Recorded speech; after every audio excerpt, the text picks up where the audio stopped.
Selamat pagi Pak Ketut dan teman-teman.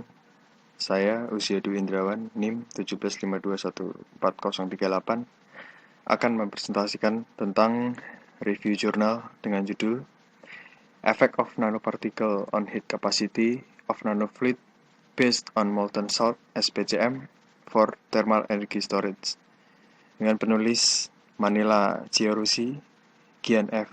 Ceritelli, Audio Mileosi, dan Jose M. Kenny.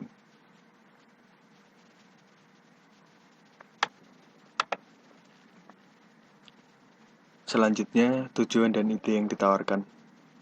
Tujuan dari penelitian ini adalah mengetahui efek dari penambahan nanofluid berdasar garam sebagai material PCM untuk thermal energy storage atau penyimpan energi panas dan thermal properties. Ide yang ditawarkan, dengan menggunakan nanofluid yang didapat dari percampuran garam cair murni sebagai material PCM dengan nanopartikel menggunakan metode direct synthesis, nanofluid ini dapat digunakan untuk pemusatan energi surya atau solar plant dengan pengurangan material penyimpanan atau storage material jika peningkatan panas jenis atau CP tercapai.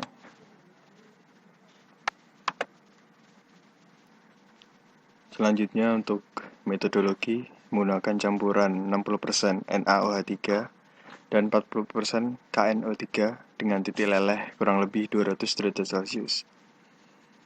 Material nanopartikel yaitu silika dengan ukuran partikel 7 nanometer, alumina dengan ukuran partikel 13 nanometer, hydrophilic foam mix oxide silika dan alumina dengan ukuran partikel 2-200 nanometer, dan titania dengan ukuran partikel 20 nanometer. Selanjutnya campurkan 60% NaOH3 dan 40% KOH3 dalam fase padat, kemudian panaskan pada suhu 300 derajat Celcius untuk mencapai titik leburnya. Kemudian didinginkan pada suhu ruang hingga menjadi padat, kemudian dibuat menjadi bentuk bubuk. Selanjutnya, siapkan 3 konsentrasi material nanopartikel dalam persen berat atau WT persen sebesar 0,5, 1, dan 1,5. Selanjutnya, untuk prosedur, siapkan 198 mg NaOH3 dan KOH3 dengan persentase tersebut dan 2 mg nanopartikel. Campuran garam dan partikel dilarutkan ke dalam 20 ml air dengan metode ultrasonic mixing selama 100 menit. Setelah itu panaskan larutan tersebut pada temperatur 200 derajat Celcius untuk menghilangkan airnya kurang lebih selama 2 jam. Lakukan langkah yang sama untuk setiap konsentrasi berat. Selanjutnya untuk alat yang digunakan yaitu DSC atau Differential Scanning Calorimetry dan SEM atau Scanning Electron Microscopy. DSC sendiri adalah teknik analisis thermal yang mengukur energi yang diserap atau diemisikan oleh sampel sebagai fungsi waktu atau suhu. Ketika transisi thermal terjadi pada sampel, DSC memberikan pengukuran kalorimetri dari energi transisi dari temperatur tertentu. Untuk SEM merupakan teknik yang sangat baik untuk menguji dan menganalisa struktur dari lapisan fouling pada skala mikro atau nano. Selanjutnya adalah pembahasan tentang tabel 1 yang berisi tentang nilai hasil pengukuran DSC, yaitu panas fusi, titik lebur, dan temperatur onset. Temperatur onset dari puncak endotermik untuk garam biner adalah 219,8 derajat Celcius. Sedangkan temperatur leleh adalah 232,1 derajat Celcius. Penambahan 4 jenis partikel nano menyebabkan penurunan suhu awal dan titik leleh. Perubahan ini ditemukan pada ketiga konsentrasi, tapi lebih jelas pada konsentrasi 1 WT%. Secara khusus penambahan 1 WT% SiO2 Al2O3 menyebabkan penurunan temperatur onset maksimum, yaitu 5%. Temperatur onset juga menurun dengan penambahan TiO2. Selain itu, temperatur berubah fase juga menurun dengan penambahan nanopartikel terpilih, yaitu campuran garam NaNO3 dan KNO3, khususnya dengan 1 WT% dari SiO2 Al2O3. Dalam kasus ini, titik leleh menurun lebih dari 8 derajat Celcius. Untuk nanofluid lainnya, penurunan temperatur leleh sedikit berubah, yaitu kurang dari 1%. Perubahan yang cukup besar dari penambahan nanopartikel diperoleh dari panas laten. Secara khusus, menambah 1 WT% nanopartikel menghasilkan peningkatan panas fusi lebih dari 15% untuk hampir semua nanofluid yang diperoleh. Hanya nanofluid TiO2 yang menghasilkan kenaikan 5%. Dalam kasus ini, penambahan 1 WT% SiO2 Al2O3 menghasilkan peningkatan yang besar. Ini berarti bahwa penambahan nanopartikel kecampuran garam dasar memungkinkan penyimpanan panas menjadi lebih efektif per unit volume. Penambahan nanopartikel juga mempengaruhi kapasitas kalor pada fase padat dan cair. Pada fase padat, kisaran suhu 155 derajat Celcius hingga 220 derajat Celcius. Pada fase cair, dalam kisaran 250 derajat Celcius hingga 300 derajat Celcius. Selanjutnya, tabel 2 menunjukkan nilai Cp yang mewakili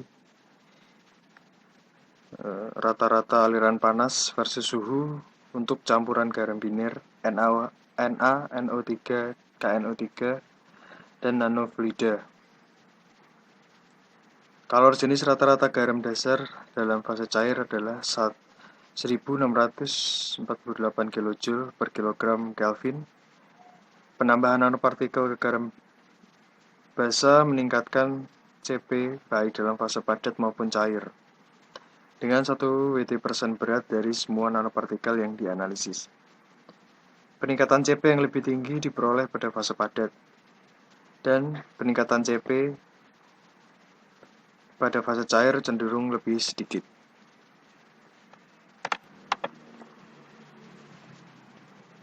Selanjutnya, gambar 1, 2, dan 3 yang merepresentasikan nilai dari tabel 1 dan 2 dengan konsentrasi dan partikel nano yang berbeda-beda.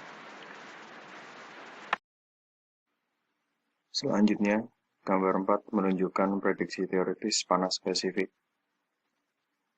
yang mana densitas nanopartikel dan nilai Cp yang digunakan dalam model ini masing-masing adalah 2650, 3970, 4230, dan 2860 kg per meter kubik. Dan nilai Cp-nya sebesar 0,7, 1,1, 0,69, dan 0,8 kJ per kilogram Kelvin, masing-masing untuk SiO2, Al2O3, TiO2, dan SiO2, Al2O3. Dari eksperimen tersebut menunjukkan nilai panas spesifik yang lebih rendah dari model sehubung dengan material berubah fase dasar. Selain itu, nilai Cp secara eksperimental jauh lebih tinggi daripada nilai yang didapat secara teoritis. Selanjutnya, data yang diperoleh dari tes DSC juga digunakan untuk menentukan panas yang tersimpan sebagai fungsi suhu dan digambarkan pada gambar 5.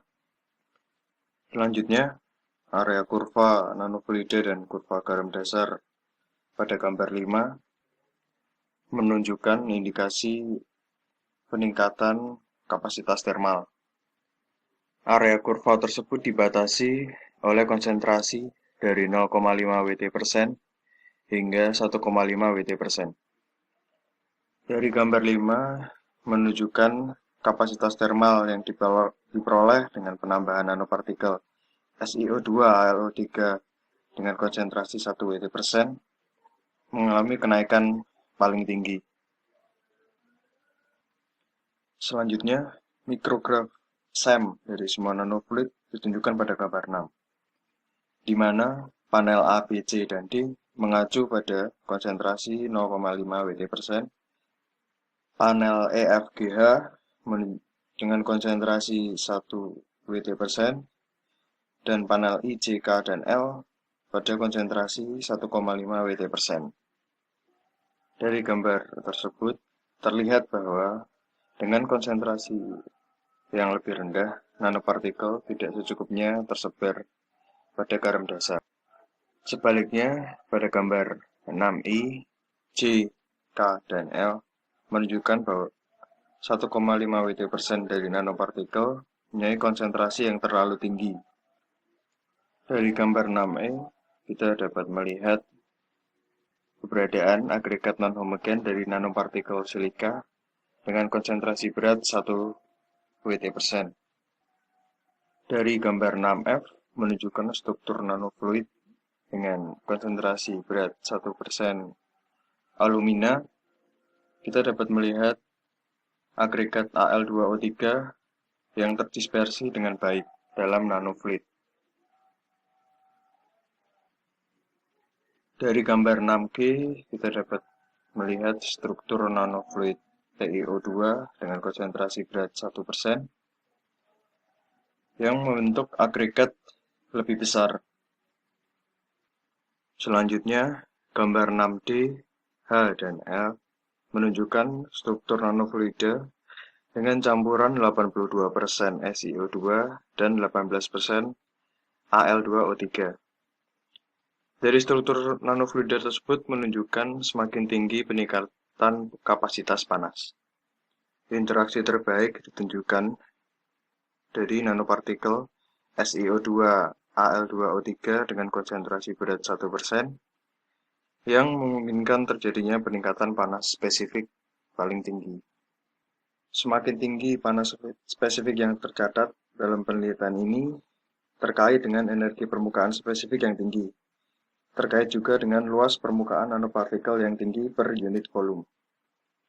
Peningkatan ini didapat lebih tinggi dengan nanopartikel SiO2 Al2O3 karena distribusi ukuran nanopartikel dari ukuran 2 hingga 200 nanometer. Ukuran partikel nano dengan diameter yang lebih kecil bisa lebih efektif terdispersi ke dalam garam dan memberikan hasil yang lebih baik. Selanjutnya, kesimpulan dari penelitian ini adalah penelitian ini menunjukkan bahwa peningkatan spesifik panas dapat dicapai dengan penggunaan nanopartikel. Dan secara umum, konsentrasi lebih rendah atau lebih tinggi dari 1% berat tidak menunjukkan peningkatan termal yang sama. Peningkatan spesifik heat atau panas spesifik juga terjadi karena energi permukaan spesifik yang tinggi terkait dengan luas permukaan nanopartikel yang tinggi per satuan volume. Kapasitas panas spesifik yang ditingkatkan dari nanofluida dapat secara signifikan mengurangi jumlah energi panas yang dibutuhkan oleh media penyimpan energi. Demikian video presentasi dari saya. Mohon maaf apabila ada salah-salah kata. Terima kasih.